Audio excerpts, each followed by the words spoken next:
Okay, good evening, everyone. This is Sachin Karnik here from Angel Wing LLC. Today is the 3rd of April, 2025. I want to welcome you all to our continuing religious traditions exploration via the Angel Wing program. Just a quick disclaimer that the Angel Wing LLC does not promote or criticize any particular religious, spiritual, or meditative tradition. The purpose here is to try to present as objectively as possible the various concepts and ideas within various theologies and theodicies, etc., throughout the world, as well as philosophical or religious philosophy. Also, whenever it is my commentary, Sachin's commentary, I will try to make that clear that this is my perspective, and it's only just my perspective. There's no attempt to try to convince anybody of anything. It's just a way of trying to explore further, and we encourage each person listening to these recordings live or in the future later on to really contemplate in their own way, attend their own organizations or whatever suits them as per such. So now we are continuing further in the Omni qualities. And the quality of omnipresence is what we will look at today. We looked at omnipotence and some other qualities before. Omnipresence is most fascinating.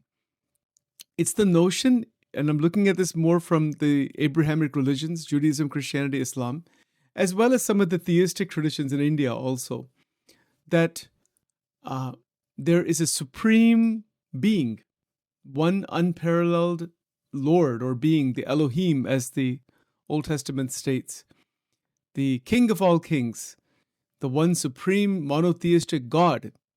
In Christianity, that is the Trinity, the three persons in one. In Judaism, it is Elohim or Yahweh.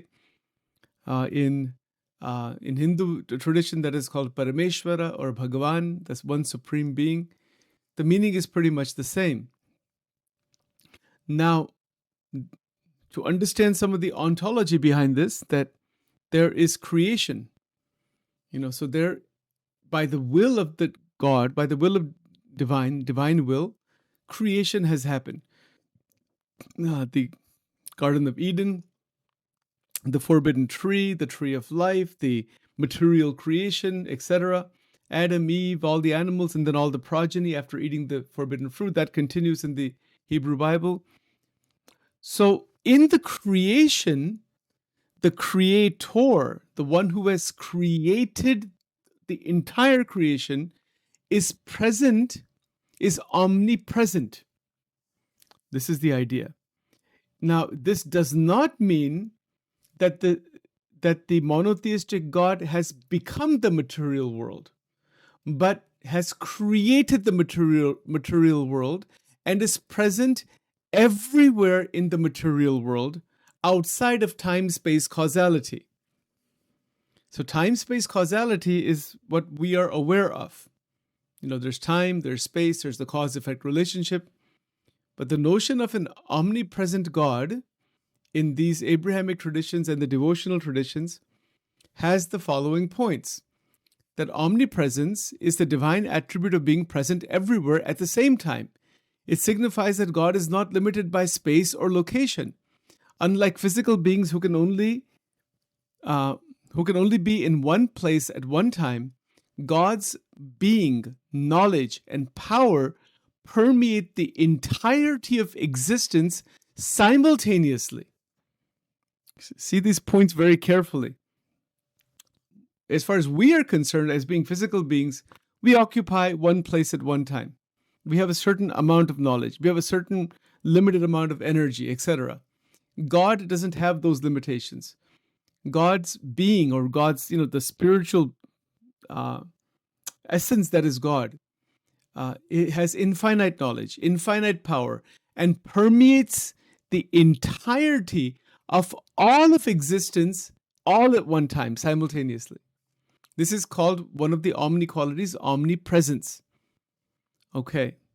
Now there's a lot of questions that can come about. How is this possible? How can it happen? Why does it happen? There are many answers to these kinds of questions. Many of them are there in some of the more devotional strands in India. They are also present in the Judeo-Christian tradition, but they're the answers are a bit different. So for example, in the Eastern tradition, the same concept of a monotheistic God is there. Yes, in some of the traditions, it's there. But there's also the law of karma. There's a theory of reincarnation. Those things are also present. Those concepts of law of karma as such, the way the Eastern traditions describe, is not there in the Judeo-Christian tradition. The concept of rebirth is also not there. So these are different metaphysical systems. In the more Judeo-Christian traditions, God's omnipresence is that God is seeing everything. He knows everything. He knows all of our deeds. And there's no reincarnation theory as such in the more traditional sense. So then whatever actions we perform, we are judged based on that, and then that's all. So more Islam has more of that kind of sense. So when we perform action, it's all recorded by the one monotheistic God. Everything is recorded, tallied. And then to the extent that we ask for forgiveness and repentance and whatnot, to that extent, he forgives all of our deficiencies. So he knows all. God is all-knowing, omniscient. We talked about that before. But God is omnipresent. So omnipresent, omnipresence, present every single place at all times. This is the idea. Now, is it possible to actually be aware of this truth, if it is a truth? How does one know? How does one even recognize that God is present everywhere? Well, let's look at some of the quotations from the Bible itself. So I have them here for you. Give me just a moment. Very interesting stuff. So first of all, while nuances exist between traditions, the core understanding of omnipresence is in the major Abrahamic faiths shares the following common ground. God is not confined. God cannot be confined within physical structure, like a temple or church or geographical boundary. While certain places might be considered especially holy or points where God's presence is particularly manifest, like the temple in historical Judaism or within believers through the Holy Spirit in Christianity, God's fundamental being is not restricted to these locations. Right? So it's present everywhere, in every situation, at all times. This is one point. God sustains creation. God's presence is often linked to his active role in sustaining the universe. He isn't just a distant creator. His ongoing presence upholds the existence of everything. Because God is present, that's why universe and reality exist. If God's presence goes away, its reality is also gone. That's point number 2. Point number 3, immanence and transcendence. Omnipresence is closely related to the concept of God's immanence, being present and active within creation, and God's transcendence, being distinct from and superior to creation. So omnipresence highlights the immanent aspect. God is near and involved. Without denying the transcendent aspect, God is fundamentally different from and greater than the universe he inhabits. So there's transcendence and there is immanence, both. Now, this is different from pantheism. It's crucial to distinguish omnipresence in monotheism from pantheism, the belief that God is the universe, or pantheism, the belief that the universe is part of God through God, though God is also more than the universe. In traditional Judaism, Christianity, and Islam, God is present throughout creation, but remains distinct from it. He permeates all things, but he is not identical with them. All right, so these are the basic theological ideas. Accessibility and awareness. Because God is everywhere, he's accessible to worshipers anywhere through prayer and devotion, and that's what I was trying to get to.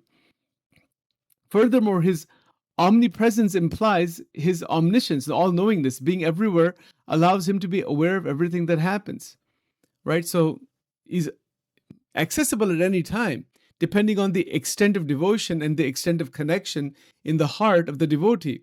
Then that accessibility is present. Let's take a look at some of these quotes from the Bible. Judaism states, emphasizing God filling heaven and earth, Jeremiah 23:24, and Psalm 139 beautifully describes the inability to escape God's presence. Where can I go from your spirit? Or where can I flee from your presence? If I ascend to heaven, you are there. If I make my bed in the Sheol, Sheol, behold, you are there. While the concept of the Shekinah refers to God's dwelling or manifest presence, particularly historically in the tabernacle or temple, God's essential being is understood as boundless. So that's in Judaism. Just a couple of quotes here. In Christianity, this builds upon the Jewish understanding.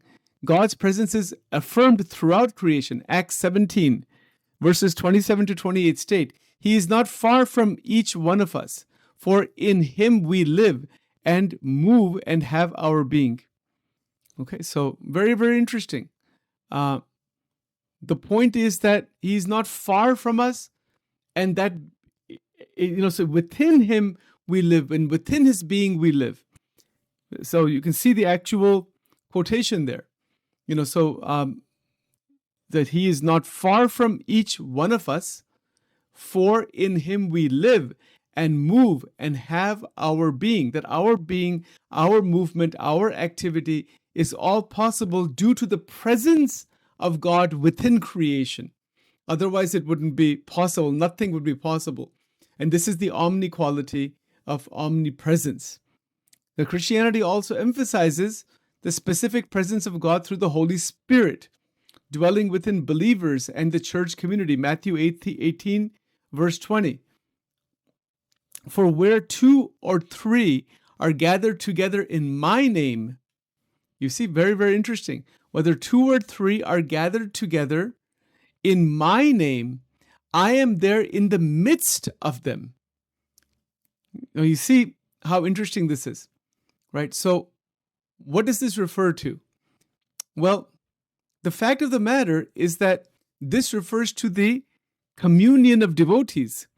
When devotees come together, this is in Judaism, Christianity, Islam, and you'll find in the devotional strands in the Hindu tradition, you will find the same idea, that when devotees come together and they are glorifying God, they are glorifying the ultimate reality, they are talking about God, they are thinking about God, they are trying to understand the will of God through the sages and saints and prophets and gurus and teachers. When that is present, what do we have?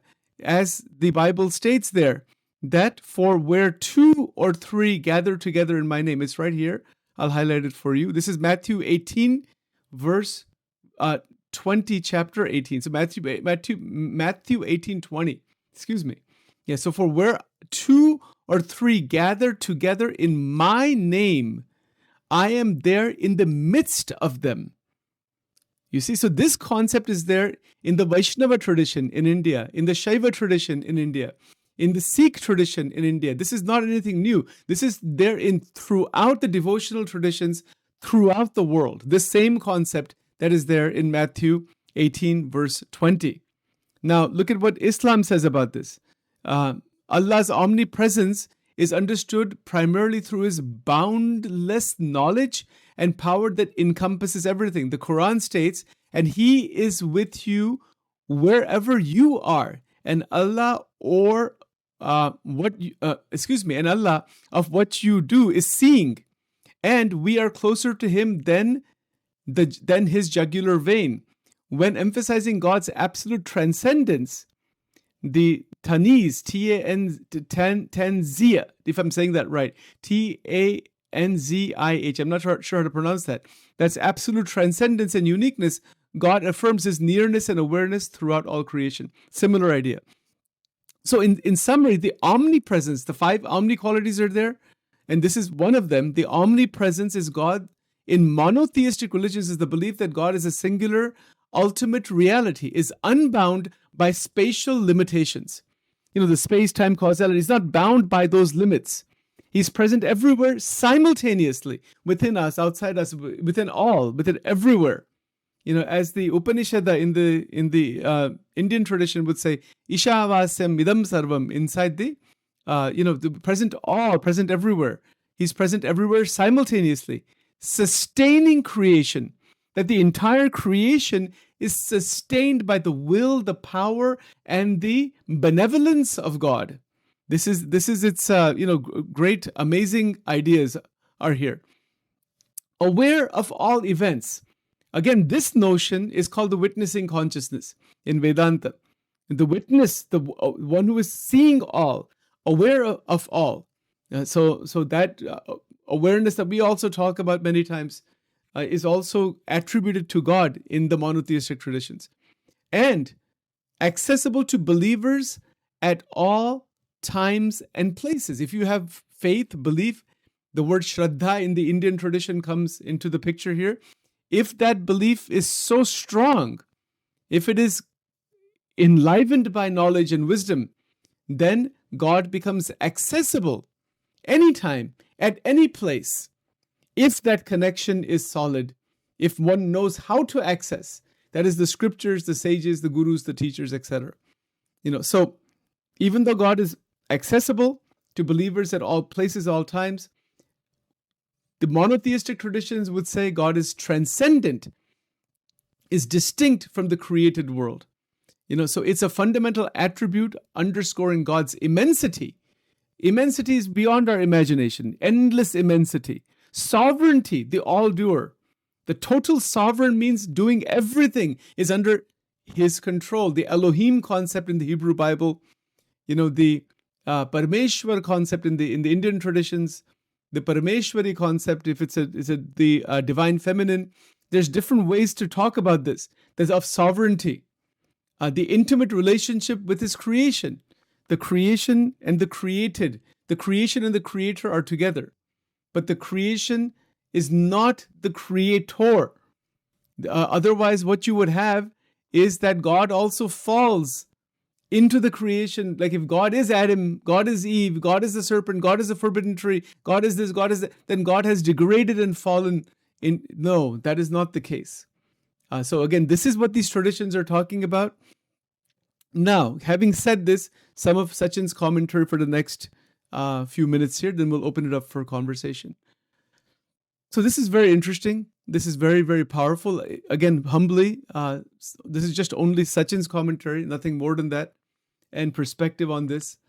That yes, I think that there is a great possibility of trying to touch the divine reality through bona fide scriptures, assuming that the Hebrew Bible and the New Testament and the Quran are bona fide, and many of the texts in other traditions, in Indian traditions, other traditions, that they are genuine access points to the Lord, assuming that, if that's the case, if some people, there's always disagreement about it, but assuming that there's at least something in all these traditions that is genuine, assuming that, one would have to discover what that is, and then walk that path and ask God in a devotional sense, in the devotional fervor, to reveal himself. So the revelation-based traditions, Judaism, Christianity, Islam, are revelation-based. In India, the bhakti traditions, bhakti meaning devotional strands, these are revelation-based also. It's not that, as I mentioned before, a devotee or a spiritual aspirant can take 99 steps, spiritual steps, psycho-spiritual steps, and then the 100th one, God has to come in front of us, as the result of our spiritual practices. That is not the case in grace-based salvation. Please keep these 2 points in mind. Grace-based salvation versus performance-based salvation. These are very different approaches. Performance-based means that I am going to take steps, do so many different steps, and once I purify myself and get to a certain stage and all that, then I'm enlightened, and so it's through my self-effort I will reach God. That is not the case in any of these traditions that are grace-based. What God sees is your sincerity and effort. It doesn't mean not to perform effort, but the grace-based salvation is that the Supreme Lord, the Supreme Being, is seeing the sincerity and how badly you want to come to him. And if you wanted 100% and you want only him, then he will, by grace, bring you to him. This is called grace-based salvation. All right, so these are extremely important points. In the Sanskrit tradition, This is called krupa, Krupa. Krupa means grace. It has the same meaning. So there's other words in the Sanskrit language that talk about the performance. I won't go into that here. But the point is that when a person is genuinely interested in discovering if God is omnipresent, there are some specific things to do. Okay. One, again, only Sachin's commentary here more than anything else. The first step is to stop finding faults with others. Find one's own deficiency. Find good things from others. We know everybody has deficiency. We'll be aware of that. That's fine. Don't internalize it. Nowhere in the Old Testament, the New Testament, or in many of the scriptures of India, or even the Buddha's teachings, anywhere does it say, find other people's faults and internalize them. See your own deficiency. Get rid of that. Try to get rid of it. Ask God to get rid of it. See the good qualities of others. And love God in the singular way. God is one and unparalleled, as in the Matthew chapters. And Jesus is, he talks about the two greatest commandments, which he got from which he pulled out from Deuteronomy. Love thy Lord with all thy heart and all thy mind and all thy soul, right? Matthew 22, verse 37. I mention that all the time because that's the whole crux of it. And to serve humanity. That's the second commandment. So you will see throughout the different religions, and we're talking about the Judeo-Christian tradition in the initial series right now. We're going to cover all the religions. But this is the beauty of it, that there is a great practical teaching here in the omnipresence of God. Find out what are good qualities of others. Find out where is one's deficiency. Stay focused on that deficiency. Admit it. This is the concept of sin, to admit one's deficiencies, sins, and all those things, and ask God to forgive. To err is human, to forgive is divine. You see, the word forgiveness in the Sanskrit language, just some comparative, that is called Kshama, K-S-H-A-M-A. Kshama means to forgive, one who forgives. Forgiveness, the quality of forgiveness, we also need that quality. And the Supreme Being, the Supreme Lord, if He exists, if we have faith, which we talked about for since the beginning of this year, how that all develops. Faith is the continuation of reason, all those things. Then forgiveness is necessary. Forgiveness in our heart frees us. What good will come finding faults of others?